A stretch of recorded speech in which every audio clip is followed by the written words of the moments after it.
धाकड़ खबर, बेखौफसमा बेबाक अंदाज।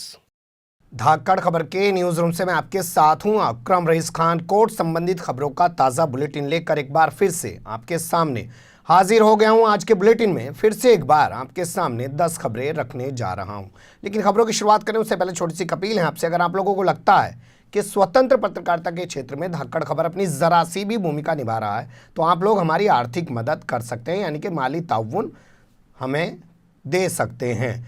जैसे पेटीएम कर सकते हैं, इसके अलावा डिस्क्रिप्शन में एक लिंक है, उसके जरिए आप लोग हमारी आर्थिक मदद कर सकते हैं। आज एक साहब का बड़ा दिलचस्प फोन आया राजस्थान से।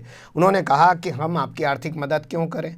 हमने कहा साहब आप हमारी आर्थिक मदद इसलिए करिए ताकि हमारी दुकान चलती रहे और आप खबरें देख के मज़ा लेते रहे। मज़ा ही तो बन गया न्यूज़ इंडस्ट्री आज, इसके अलावा है क्या? क्योंकि अपनी पसंद के चैनल लोगों ने तलाश लिए हैं जहाँ से उन्हें अच्छी खबरें मिलती हैं या जो उनके मनपसंद को भाती हैं, जो उन्हें अच्छी लगती है वो देखते हैं। बात को लंबा ना करें, समझ गए होंगे आप मैं क्या कहना चाह रहा हूँ। चलते हैं पहली खबर की तरफ। इलाहाबाद हाई कोर्ट से खबर हमारे पास आ रही है। देश का पहला हाई कोर्ट बनने जा रहा है इलाहाबाद हाई कोर्ट, जो ये बड़ा फैसला ले रहा है। 8 फरवरी से यहाँ पर खुली अदालत में सुनवाई होगी। आपको पता है जब से देश के अंदर लॉकडाउन लागू हुआ है, तमाम चीज़ें लागू की गई हैं सोशल डिस्टेंसिंग वाली, तो उससे के बाद से तमाम जितनी भी कोर्ट हैं देश भर की, उसमें वीडियो कॉन्फ्रेंसिंग के ज़रिए सुनवाई हो रही थी। लेकिन 8 मई से इलाहाबाद हाई कोर्ट में, यानी कि उत्तर प्रदेश के लोगों के लिए खुशखबरी है, वो जो है ओपन कोर्ट में जाके सुनवाई कर सकेंगे, अपने मामलों की देख सकेंगे, शामिल हो सकेंगे या अपने मामलों को ओपन कोर्ट में लेके जा सकेंगे। महानिबंधक अजय कुमार श्रीवास्तव हैं, उन्होंने ये जानकारी देते हुए बताया। उन्होंने कहा 2 शिफ्टों में काम किया जाएगा। 10:30 बजे से लेके 12:30 बजे तक की पहली शिफ्ट होगी। इसके अलावा दूसरी शिफ्ट होगी 1:30 बजे से लेकर 3:30 बजे तक की, यानी कि दिन में 2 शिफ्ट होगी। पहली शिफ्ट में क्रिमिनल केस, यानी कि जो आपराधिक मुकदमे हैं उनकी सुनवाई होगी, नए पुराने जो भी हों, ये भी उन्होंने कंडीशन हटा दी है। इसके अलावा दूसरी शिफ्ट जो होगी उसमें सिविल मैटर, यानी कि दीवानी के जो मुकदमे हैं, प्रॉपर्टी के जो विवाद हैं, उन मामलों की सुनवाई होगी। ये इस तरीके से कहा, नए केसेस दाखिल करने के लिए अब लोगों को कोई इमरजेंसी अपील करने की ज़रूरत नहीं है, और ऐसा नहीं है कि वो ऑनलाइन ही करें, वो आके भी अपनी केस को, अपनी पिटीशन को दाखिल कर सकते हैं। तो 8 मई से इलाहाबाद हाई कोर्ट ओपन खुली अदालत में, यानी कि ओपन कोर्ट में सुनवाई शुरू करने जा रहा है। अच्छी खबर थी तो इसलिए मैंने सबसे टॉप पे इसको रखा। अब चलते हैं दूसरी खबर की तरफ। सुप्रीम कोर्ट ने कब्रिस्तान में शवों के दफनाने पर रोक लगाने की मांग को ठुकरा दिया है और वापस उस पूरे मामले को बॉम्बे हाईकोर्ट के हवाले कर दिया है। और बॉम्बे हाईकोर्ट को कहा है कि वो इस पूरे मामले पर 2 हफ्ते के अंदर निपटारा करे, यानी कि सुनवाई कंप्लीट करे। बता दें आपको, मुंबई का एक इलाका पड़ता है बांद्रा। बांद्रा में 2 कब्रिस्तान बताए जाते हैं, ख्वाजा सुन्नत और ख्वाजा आसन असरी। इस तरीके के वहाँ कब्रिस्तान हैं। इन कब्रिस्तानों में कोरोना से जो मरने वाले लोग हैं उनको दफनाने पर रोक लगाने के लिए एक महोदय हैं जिनका नाम है प्रदीप गांधी, वो पहुंच गए थे बॉम्बे हाई कोर्ट। तो बॉम्बे हाई कोर्ट ने 27 अप्रैल को उनको राहत देने से इनकार कर दिया, यानी कि उनको किसी तरीके की कोई राहत नहीं दी कि भैया हम रोक नहीं लगाएंगे। इनका कहना था कि बीएमसी जो है साहब यहाँ पे शवों को दफनवा रही है कब्रिस्तान में, और इससे कोरोना फैल जाएगा, और कोरोना फैल जाएगा तो इससे दिक्कत होगी, इसलिए यहाँ इनके शवों को दफनाने पर रोक लगा देनी चाहिए। तो बॉम्बे हाई कोर्ट ने इनकी बात नहीं सुनी, ये पहुँच गए सुप्रीम कोर्ट। सुप्रीम कोर्ट में इन्होंने पिटीशन दाखिल कर दी। तो पता चला इसी बीच जमीयत उलमा हिंद भी सुप्रीम कोर्ट पहुँच गई और उसने वहाँ पे मदाखलत पिटीशन, यानी कि उसने कहा हस्तक्षेप याचिका हम भी दाखिल करना चाहते हैं इसमें, वो उसने दाखिल की और अब सुनवाई हुई। तो सुनवाई के बाद इस मामले को सुप्रीम कोर्ट ने सुनने से इनकार कर दिया और उस पिटीशन को खारिज कर दिया। लेकिन साथ ही बॉम्बे हाई कोर्ट को कहा है कि वो 2 हफ्ते के अंदर इस पूरे मामले पर सुनवाई करें। बता दें WHO की भी गाइडलाइन ऐसी नहीं है कि मरने के बाद अगर किसी शख्स को दफना दिया जाए कब्रिस्तान में उससे कोरोना फैल सकता है। लेकिन जहालत का क्या कर सकते हैं, या ये कह सकते हैं कि दिमाग में गंदगी भरी है सांप्रदायिकता की। नाम के पीछे गांधी लिखने से होगा क्या? अगली खबर का रुख कर लेते हैं। अदालत आने में बहुत देर कर दी है, जज साहब नहीं रोक लगा सकते शपथ ग्रहण पर। ये सुप्रीम कोर्ट ने कहा है। किस मामले में कहा है वो थोड़ा सा समझ लेते हैं। शपथ ग्रहण से पहले आप 15 मिनट पहले पहुंचें, कोई अखबार लिख रहा है, कोई अखबार लिख रहा है आधे घंटे पहले पहुंचें, लेकिन 15 मिनट मान लेते हैं। शपथ ग्रहण से 15 मिनट पहले आप सुप्रीम कोर्ट में आए, आपने पिटीशन दाखिल की, आप चाहते हैं कि आपका जो जूनियर जज है उसको हाई कोर्ट में जो जज बनाया जा रहा है, उसको जो शपथ दिलाई जा रही है, हम उस पर रोक लगा दें। इतिहास में कभी ऐसा हुआ है क्या? हम तो ऐसा नहीं कर सकते। और राष्ट्रपति ने जब किसी को जज नियुक्त कर दिया है उसके बाद कभी इतिहास में ऐसा हुआ नहीं है, तो हम भी ऐसा नहीं करेंगे, ऐसा करके आया है। मामला ये आ रहा है कर्नाटक के शिवमोगा से।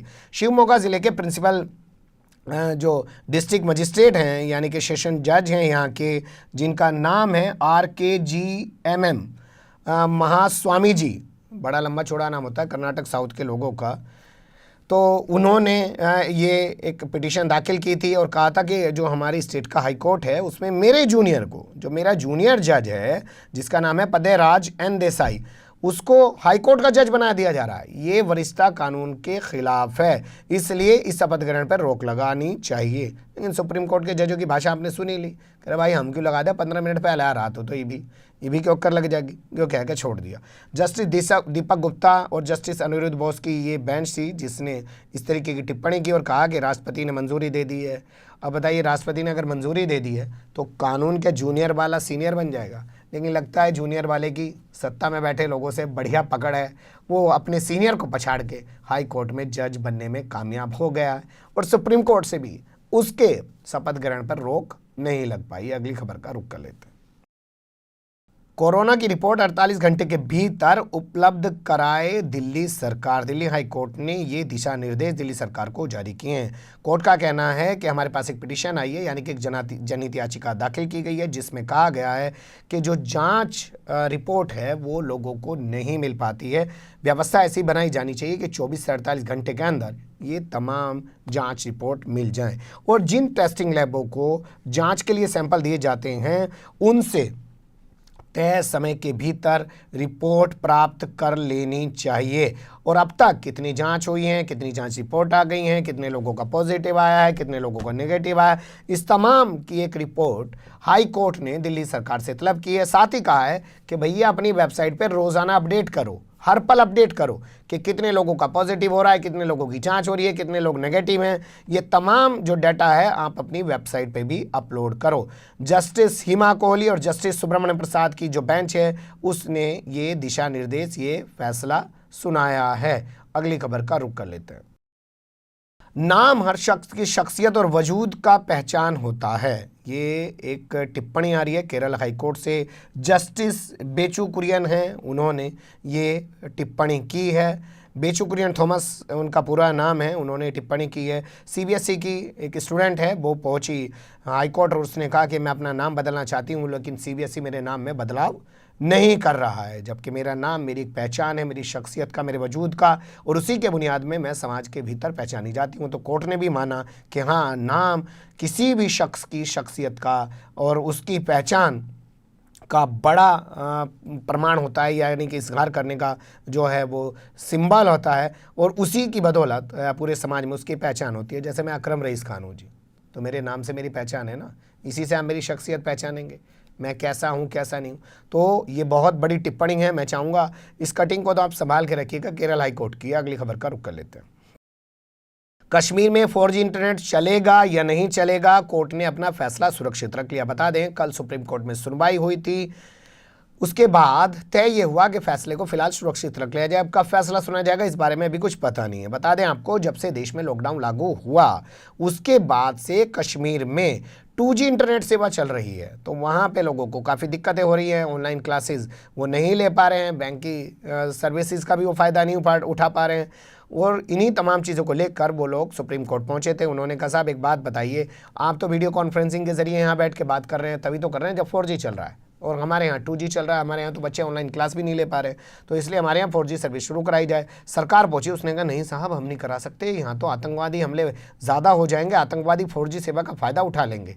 बताइए, लॉकडाउन के दौरान ही आतंकवादी 4G का फ़ायदा ज़्यादा उठा रहे हैं। वो लॉकडाउन से पहले जब 4G अगर चल रहा था तो आतंकवादी तब क्या फ़ायदा नहीं उठा रहे थे। अब देखते हैं सुप्रीम कोर्ट इसमें क्या फैसला देगा। सुनवाई कंप्लीट होगी, फैसला सुरक्षित रख लिया गया। अगली खबर का रुख कर लेते हैं।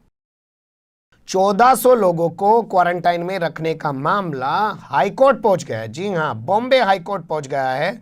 नागपुर नगर निगम को बॉम्बे हाईकोर्ट ने और महाराष्ट्र सरकार को नोटिस जारी करके जवाब तलब कर लिया है। बताया जा रहा है कि 2 हॉटस्पॉट इलाके थे जहां से 1400 लोगों को, हॉटस्पॉट इलाकों के नाम भी मेरे पास है, मैं आपके सामने रख देता हूं। सतरंजीपुरा एक इलाका पड़ता है और दूसरा है मोमिनपुरा। यहां से 1400 लोगों को लेकर हिरासत में क्वारंटाइन किया गया है। उनका क्वारंटाइन पीरियड भी पास हो चुका है। जैसा कल मैंने आपके सामने तबलीगी जमात के एडवोकेट शाहिद अली से बातचीत करते हुए खबर की, वो जा रहे हैं दिल्ली हाईकोर्ट। उनसे पहले ही बॉम्बे हाईकोर्ट ये पहुंच गए हैं, जिनका नाम है मोहम्मद निसार। तो इन्होंने वहाँ पे पिटीशन दाखिल कर दी है। इनका कहना है कि बताइए क्वारंटाइन पीरियड पूरा हो चुका है, लेकिन अभी तक उन 1400 लोगों को रिहा नहीं किया जा रहा है। जस्टिस एएस किल्लोर की जो बेंच है उसने इसमें सुनवाई की सोमवार को और सरकार से जवाब तलब किया है। देखते हैं क्या होगा, नज़र में आएगा तो हम भी आपके सामने लाने की कोशिश करेंगे। अगली खबर का रुख कर लेते हैं। अर्णब गोस्वामी को लेकर महाराष्ट्र की पुलिस सुप्रीम कोर्ट पहुंची और उसने अर्णब गोस्वामी से संरक्षण की गुहार लगाई है। साहब, पहली बार देश के इतिहास में ऐसा देखने को मिलेगा, वरना आज तक लोग पुलिस से बचने के लिए सुप्रीम कोर्ट जाया करते थे कि साहब पुलिस मेरी गिरफ्तारी ना कर ले, पुलिस मुझे अवैध कस्टडी में ना रख ले, मुझे हिरासत में ना रख ले, मेरे साथ कुछ और ना कर दे। लेकिन पहली बार इतिहास में देखने को मिल रहा है कि अर्णब गोस्वामी, जानते हैं ना अर्णब गोस्वामी, जो कूद कूद के बात करता है, कूद कूद के, पता नहीं शायद कुर्सी के नीचे करंट की वायर लगी हुई है, प्रोड्यूसर बटन दबा देता है, बंदा उछलता है ऐसे करके।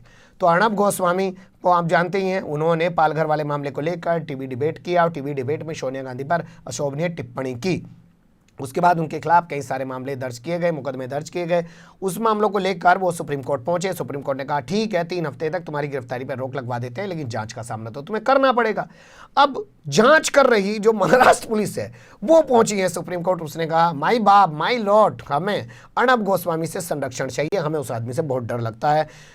बताया किस तरीके से डर लगता है, जब वो जांच के लिए आता है तो कैमरामैनों की फौज लेके आता है और फिर उसके बाद तमाम उन कैमरामैनों के सामने कहता है कि हम मेरे से पूछताछ करो।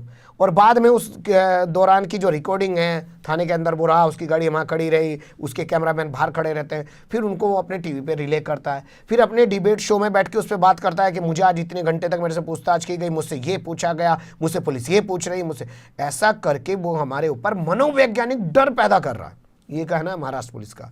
देख रहे हैं ना जी, पुलिस भी कितना डर रही है। तो इसे कहते हैं अर्णब गोस्वामी। दम है तो बन के दिखाएं लोग अर्णब गोस्वामी। ऐसे ही थोड़ी आदमी फनकार बन जाता है। 1 साल पहले इंग्लिश का चैनल शुरू कर दे और दूसरे साल हिंदी का चैनल शुरू कर दे और कोई उससे ना पूछे भैया इतना पैसा लाया कहाँ से, तू कहाँ से आया, तेरे पास इतना पैसा। तो अब ये पहुंची है Maharashtra police supreme court. Supreme court इस मामले में क्या करेगा हमारे पास अभी जानकारी नहीं है, लेकिन पुलिस का जो पक्ष रखा है यहाँ पे महाराष्ट्र सरकार के जो अधिवक्ता हैं, यानी कि वहाँ के एडवोकेट जो हैं सचिन पाटिल, उन्होंने सुप्रीम कोर्ट में पुलिस का पक्ष रखा है ना। सबसे दिलचस्प और धांसू खबर, अगली खबर का रुख कर लेते हैं। हाईकोर्ट के फैसले के खिलाफ सुप्रीम कोर्ट पहुंचा विजय माल्या। जी हां, विजय माल्या को जानते होंगे, जिसे हमारे भोंपू मीडिया वाले भगोड़ा बताते हैं, कोई शराब माफिया बताते हैं, लेकिन कोई ये नहीं बताता भाई राज्यसभा सांसद तो बीजेपी वालों ने ही बनाया था उसको, और मिलने से पहले वो अरुण जेटली के साथ संसद भवन में दिखाई दिया था जी। लास्ट टाइम वहाँ बता के गया और उसी के बाद गायब हो गया, उसमें कोई जिक्र नहीं करते। खैर, अब वो ब्रिटेन में है तो उसको वापस लाने के लिए और उससे पैसा वसूलने के लिए हमारी सरकार कोशिशें कर रही है। तो ब्रिटिश जो हाईकोर्ट है वहाँ पे जो प्रत्यर्पण वाली पिटिशन हमारी सरकार ने डाली थी, वहाँ पे तो विजय माल्या हार गया। उसके बाद उसके पास ऑप्शन है कि वो सुप्रीम कोर्ट चला जाए। तो अब खबर आ रही है कि साहब वो सुप्रीम कोर्ट चला गया, उसने एक अर्जी वहाँ पे दाखिल कर दी और कहा है कि मुझे यहाँ पे पिटिशन दाखिल करने की इजाज़त दी जाए। होगा वहाँ पे कोई सिस्टम कि भैया पहले पिटिशन दाखिल करने से पहले इजाज़त मांगी जाती होगी, क्योंकि मामला 2 देशों के बीच का है। अब देखते हैं क्या होगा इसमें और वहाँ पे सरकार कितना मजबूत पक्ष सुप्रीम कोर्ट के अंदर रख पाती है। तो ये थी कुल मिलाकर 10 खबरें। बने रहेगा धाकड़ खबर के साथ। फिलहाल कमेंट्स के रूप में आप लोग अपनी राय दे सकते हैं, खबर को लाइक कर सकते हैं, चैनल को सब्सक्राइब कर सकते हैं और ज़्यादा से ज़्यादा हमारी खबरों को शेयर कर सकते हैं। फिर ऐसे ही किसी सुलगते हुए मुद्दे लेकर मैं आपके सामने होऊंगा हाजिर। फिलहाल अभी मुझे दें इजाज़त।